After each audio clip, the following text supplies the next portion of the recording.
Hello friends, আসসালামু আলাইকুম। কেমন আছেন সবাই? আশা করি অনেক ভালো আছেন। রোমান এডিট চ্যানেলে আপনাকে স্বাগতম। অ্যাডোলেস্টর গ্রাফিক্স কোর্সের আজ 14তম ক্লাস। বন্ধুরা, আজকে আমি দুটি টুল নিয়ে আলোচনা করব। নাম্বার 1 ফ্রি ট্রান্সফর্ম টুল, নাম্বার 2 পাপেট র্যাপ টুল। এই দুটি টুলের কাজ শিখতে পারবেন এই ভিডিও থেকে। আশা করি ভিডিওটি প্রথম থেকে শেষ পর্যন্ত দেখবেন এবং ভিডিওটি ভালো লাগলে ভিডিওতে একটি লাইক করবেন, চ্যানেলটি সাবস্ক্রাইব করে আমাকে সাপোর্ট করবেন। সরাসরি চলে যাচ্ছি কম্পিউটার স্ক্রিনে। চলে আসলাম কম্পিউটার স্ক্রিনে। আমি অ্যাডোব ইলাস্ট্রেটর 2023 সফটওয়্যারটা ওপেন করে নিচ্ছি। সফটওয়্যারটা আমার ওপেন হচ্ছে, একটু ওয়েট করি। বন্ধুরা, আপনাদের কাছে যদি অ্যাডোব ইলাস্ট্রেটরের এই আপডেট ভার্সনটি না থাকে তাহলে আমাকে ফেসবুক পেজে ইনবক্স করতে পারেন, আমি আপনাদেরকে লিঙ্ক পাঠিয়ে দিব। লিঙ্কটা আপনারা ইজিলি ডাউনলোড করে ইনস্টল করে নিতে পারবেন। সফটওয়্যারটা আমার ওপেন হয়েছে। একটা ডকুমেন্ট ক্রিয়েট করতে হবে। অলরেডি দেখতে পাচ্ছেন আমার A4 সাইজ সিলেক্ট করা আছে। আমি A4 সাইজের ডকুমেন্ট নিব। ক্রিয়েটে ক্লিক করলাম। বন্ধুরা, আজকে আমি দেখাবো ফ্রি ট্রান্সফর্ম টুলের কাজ। ফ্রি ট্রান্সফর্ম টুলের আন্ডারে আরেকটা টুল আছে, পপ আপ র্যাপ টুল। এই দুটি টুলের কাজ দেখতে পাবেন আজকের ভিডিওতে।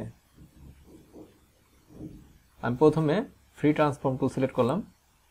একটা ফাইল ওপেন করে নিচ্ছি। ফাইল ওপেন,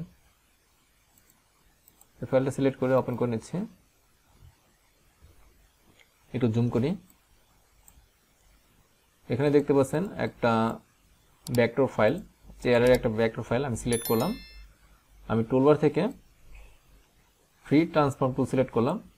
তারপর আমি মাউসের কার্সারটা এখানে আনি। দেখতে পাচ্ছেন চারদিকে অ্যারো শো করতেছে। এখানে আনার পর অ্যারো শো করবে, তখন মাউস ড্র্যাগ করে আপনারা এই ফাইলটা ডানের দিকে মুভ করতে পারবেন, আবার বামের দিকে মুভ করতে পারবেন। আমি একটু ডানের দিকে মুভ করে দিচ্ছি। একটু জুম আউট করি। অর্থাৎ বন্ধুরা, ফ্রি ট্রান্সফর্ম টুল দিয়ে আপনারা যে কোনো শেপকে বাঁকাতে পারেন। আমি ফ্রি ট্রান্সফর্ম টুল সিলেক্ট করলাম। মাউস ড্র্যাগ করে আপনারা এভাবে অ্যাঙ্গেল করে দিতে পারবেন। দেখতে পাচ্ছেন অ্যাঙ্গেল হয়েছে।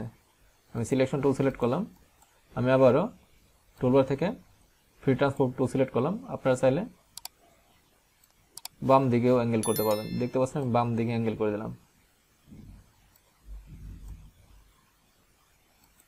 ফ্রি ট্রান্সফর্ম টুলের কাজ এতটুকুই। আপনারা যে কোনো শেপকে সিলেক্ট করে সেটাকে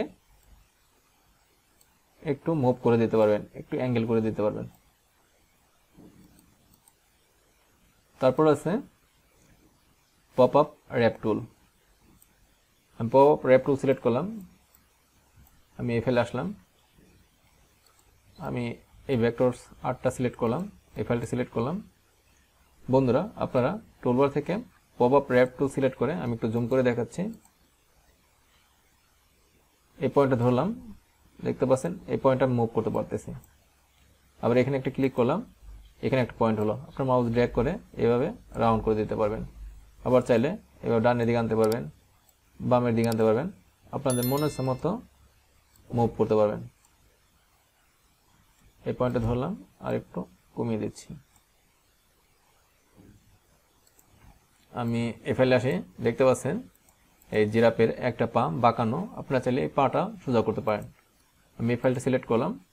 তারপর টুলবার থেকে pop up wrap tool select করলাম। একটু জুম করে নিচ্ছি। এখানে একটু ক্লিক করে একটু ডান পাশে আনলাম। তারপরে এই পয়েন্টটা ধরে, তারপরে এখানে একটা ক্লিক করে এই পয়েন্টটা আমি একটু এইদিকে নিয়ে আসলাম। এখানে একটা ক্লিক করে এই পাটা সোজা করে দিচ্ছি। তারপরে এখানে ক্লিক করলাম, একটু রাউন্ড করে দিচ্ছি। আপনারা চাইলে আর একটু সোজা করতে পারেন। তারপর আমি বাইরে ক্লিক করলাম, সিলেকশন টুল সিলেক্ট করলাম। দেখতে পাচ্ছেন পাটা সোজা হয়ে গেছে। একটু জুম আউট করি। আপনারা চাইলে এই গলাটাও আঁকাবাঁকা করতে পারেন। আমি সিলেক্ট করলাম। তারপর টুলবার থেকে pop up wrap tool select করলাম। এখানে ক্লিক করি। দেখতে পাচ্ছেন বন্ধুরা, এভাবে রাউন্ড করে দিলাম। আপনারা চাইলে আরও রাউন্ড করতে পারেন, ডানে বামে সব দিকেই মুভ করতে পারেন। দেখতে পাচ্ছেন আমি বাঁকিয়ে দিলাম। এখানে ক্লিক করলাম, এখান থেকে আমি বাঁকিয়ে দিলাম। দেখতে পাচ্ছেন এরকম বাঁকানো শেপ হয়ে গেল। আশা করি বুঝতে পারছেন। ফ্রি ট্রান্সফর্ম টুলের কাজ এবং পপ আপ র্যাপ টুলের কাজ। আমার এই ভিডিওটি ভালো লাগলে ভিডিওতে একটি লাইক দিবেন, আর আপনারা যদি আমার চ্যানেল নতুন দর্শক থাকেন প্লিজ আমার চ্যানেলটি সাবস্ক্রাইব করে আমাকে সাপোর্ট করবেন। ভিডিওটি দেখার জন্য অশেষ ধন্যবাদ। কথা হবে নেক্সট ভিডিওতে, সে পর্যন্ত সবাই ভালো থাকবেন। আল্লাহ হাফেজ।